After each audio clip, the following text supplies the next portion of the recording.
नमस्कार दोस्तों, स्वागत है आपका आज के इस वीडियो में। आज हम एक एग्जाम्पल के माध्यम से जीवन निर्वाह खर्च के सूचकांक को अच्छे से समझने वाले हैं, जिसके वीडियो की जानकारी मैंने आज के इस वीडियो के डिस्क्रिप्शन बॉक्स में डाल दी है। आप वहां से जाकर के पिछले वीडियोस की जानकारी अच्छे से ले सकते हैं। तो एक एग्जाम्पल के माध्यम से मैंने जीवन निर्वाह खर्च के सूचकांक को समझाने का प्रयास किया है। चलिए देखते हैं।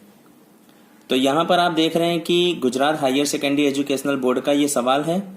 स्टैंडर्ड 12 का सब्जेक्ट स्टेट है, चैप्टर फर्स्ट 1.4 का फिफ्थ सम हमने यहाँ पर लिया हुआ है।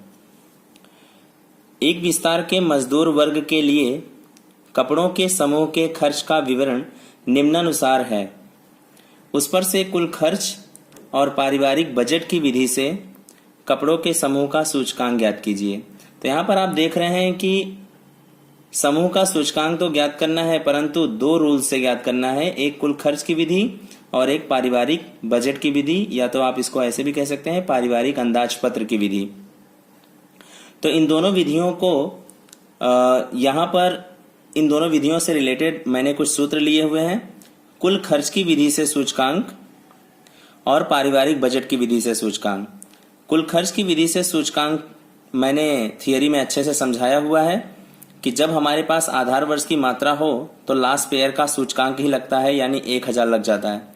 और जब चालू वर्ष की मात्रा हमारे पास यानी Q0 की जगह पर क्या प्राप्त हो, Q1, तो ऐसे कंडीशन में कुल खर्च की विधि में ही हमें कौन से सूत्र का प्रयोग करना पड़ता है, पासे के सूत्र का, यानी 1101 का प्रयोग करना पड़ता है। ठीक है। और उसी प्रकार पारिवारिक बजट की विधि से सूचकांक में सिग्मा IW बटे में सिग्मा W, ये सूत्र हम पहले भी पढ़ चुके हैं। ये दोनों सूत्रों को हम पहले भी पढ़ चुके हैं, लेकिन जीवन निर्वाह खर्च के सूचकांक में इसे कुल खर्च और इस सूत्र को पारिवारिक बजट की विधि से समूह का सूचकांक की तरह जाना जाता है।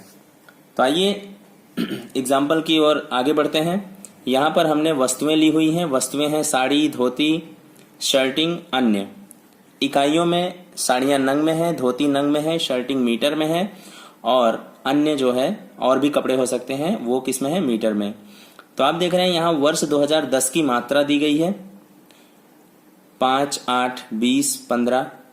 2010 का मूल्य दिया गया है, तो मात्रा को हम Q से दर्शाते हैं और मूल्य को हम P से दर्शाते हैं।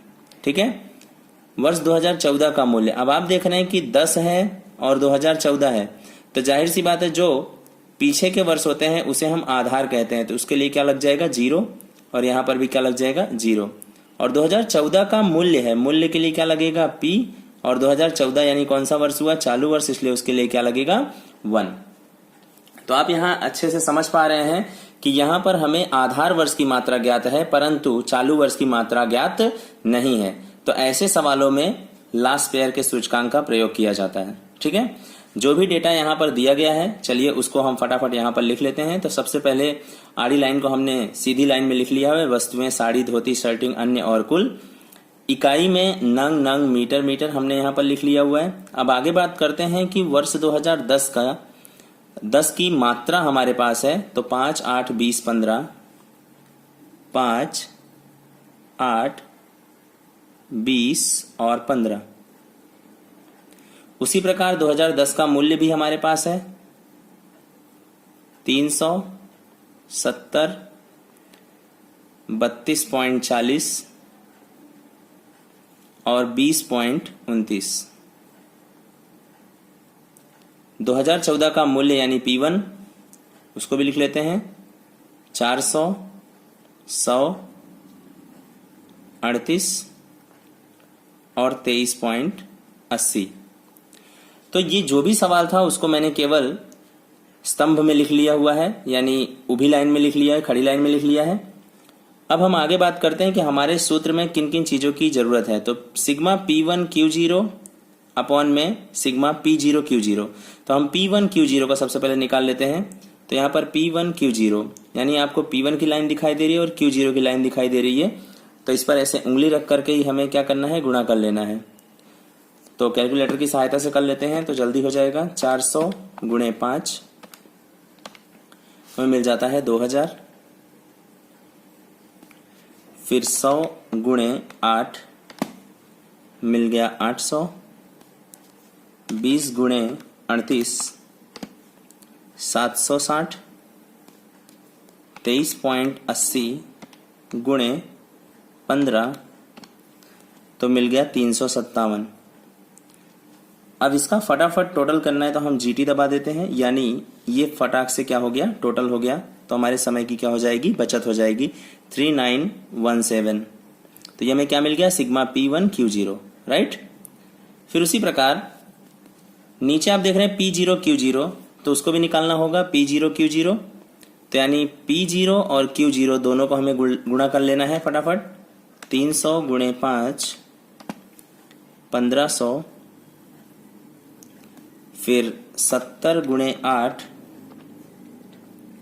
560, 20 गुणे 32.40 648, 15 गुणे 20.29 तो 304.35।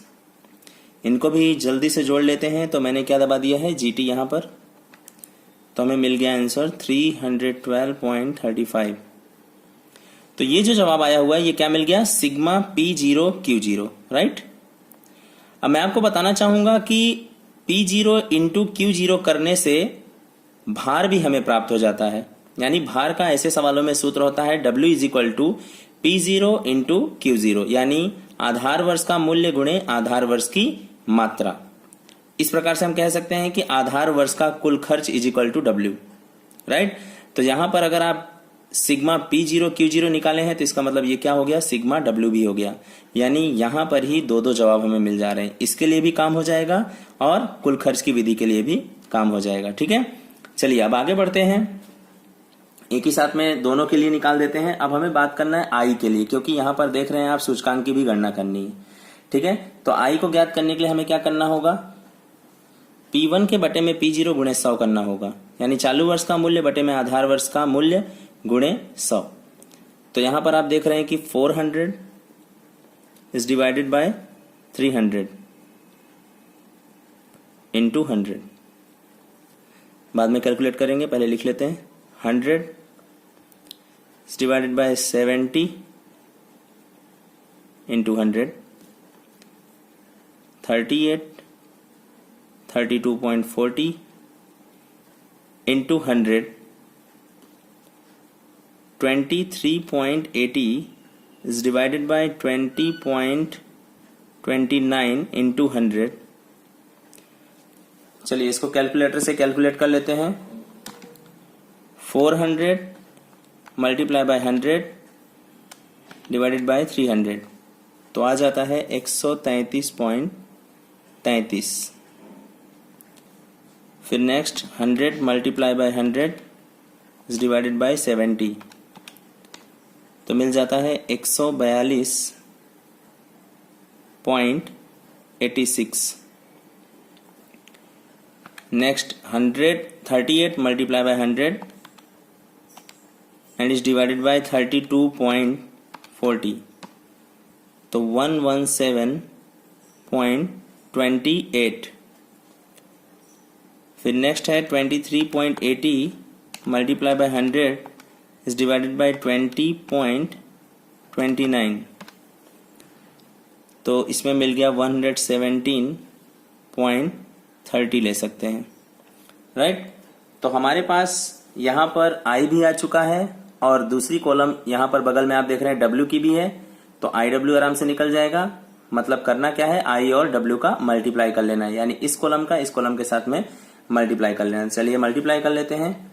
1500 गुणे 133.33 भी कर सकते हैं, या तो फिर आप तो यहाँ पर आप देख रहे हैं कि जो भी जवाब आया हुआ है ये 1,99,999 1,99,999 का मतलब क्या हो गया, लगभग 2 लाख, ठीक है। उसके बाद यहां पर आप देख रहे हैं 560, यानी हमें करना क्या था, डायरेक्टली इसको कर लेना था। जो भी हमने जवाब तो लिख दिया है, लेकिन इसको रियलिटी में कैसा करना था, 100 multiply by 100 is divided by 70 जो भी जवाब आया हुआ है ना, मैंने डेसिमल के आफ्टर 2 ही डिजिट को केवल लिखा है, जबकि आप देख रहे हैं कैलकुलेटर पूरा भरा हुआ है। तो इसको हम डायरेक्टली इससे क्या कर देंगे, मल्टीप्लाई। तो 560 से मैं गुणा कर देता हूं, 560 से, तो हमें डायरेक्टली आंसर देखिए कितना अच्छे से मिल गया। ये कितना मिला हुआ है, 79,999। तो इसका मतलब क्या हो गया, 80,000 के आसपास। तो यहाँ पर हम ले लेंगे 80,000। ठीक है, खास आपको ध्यान रखना है एग्जाम में अगर पॉइंट के बाद का बहुत सारा है और IW निकालना है, तो आप इसका गुणा करने के बाद जो डिजिट दिखाई दे रहे हैं कैलकुलेटर में, डायरेक्टली उसके साथ में ही क्या करना है, मल्टीप्लाई कर देना है। चलिए आगे बढ़ते हैं। 38 multiply by 100 and is divided by 32.40। तो आप देख रहे हैं ये जवाब आया हुआ है। ठीक है, तो हम क्या करेंगे, डायरेक्टली मल्टीप्लाई कर देंगे W से, यानी किससे, 648 से। तो आपको आंसर मिल रहा है 76,000, 76,000। 75,999 का मतलब ही हुआ, और उसके पीछे भी तो 99 आप देख रहे हैं, तो इसका मतलब क्या हो गया, डायरेक्टली 76,000। फिर आगे बढ़ते हैं। 23.80 multiply by 100 and is divided by 20.29। तो आप देख रहे हैं जो भी आंसर आया हुआ है उसको हम किससे मल्टीप्लाई कर देंगे, 304.35 से। तो हमें मिल जाता है 35,700, 35,700, राइट। चलिए अब इसको हम क्या करते हैं, फटाफट जोड़ लेते हैं। 2 लाख प्लस 80,000, फिर 76,000, 35,700। ठीक है, तो हमें आंसर में मिल रहा है 3,91,700, 3,91,700। तो IW का टोटल क्या हो जाएगा, सिग्मा IW, यानी ये भी हमें जवाब मिल चुका है, राइट। अब हमें करना क्या है, केवल सूत्र में इन सभी का प्रयोग कर देना है। तो आप देख रहे हैं कि यहाँ पर कुल खर्च की विधि से अगर हम सूचकांक की गणना कर रहे हैं, तो आप देख रहे हैं लास्ट पेयर का ही सूचकांक यूज हुआ है, यानी सिग्मा P1Q0 अपॉन में sigma P0 into 100, P0Q0 into 100। तो यहाँ पर ऊपर क्या है, सिग्मा P1Q0, तो यहाँ पर आप देख रहे हैं कि 3917 अपॉन में क्या लेना है, 3012.35 इंटू 100। चलिए इसको फटाक से कैलकुलेट कर लेते हैं। 3917 into 100 and is divided by 3012.35। तो हमें सूचकांक मिल गया है 130.03। ये हमारा क्या हो गया, कुल खर्च की विधि से सूचकांक, राइट। चलिए अब हम लोग क्या करते हैं, पारिवारिक बजट की विधि से भी सूचकांक की गणना कर लेते हैं। तो सिग्मा IW में जवाब कितना आया हुआ है, 3,91,700। इसको भी हमें डिवाइड करना होगा सिग्मा W से। तो सिग्मा W मतलब 3012.35। ठीक, तो इसका भी आंसर निकाल लेते हैं, 391,700, और उसे हमें 3012.35 से क्या कर देना है, डिवाइड। तो जवाब मिल जाता है 130.03। तो आपको एक बात बता देना चाहता हूँ, रूल कोई भी लगाएं, पारिवारिक अंदाजपत्र की विधि लगाएं या कुल, वो कैसा होना चाहिए, सेम टू सेम। अगर कहीं पे भी आंसर में डिफरेंस आ रहा है तो समझ लीजिए कहीं ना कहीं आपका मेथड या कहीं ना कहीं रूल्स में आपने कहीं ना कहीं गलती की हुई है। ठीक है, आशा करता हूँ कि आपको ये पूरा वीडियो समझ में आया होगा। अगर वीडियो अच्छे से समझ में आ रहा है तो वीडियो को लाइक कीजिए, चैनल को सब्सक्राइब कीजिए। धन्यवाद।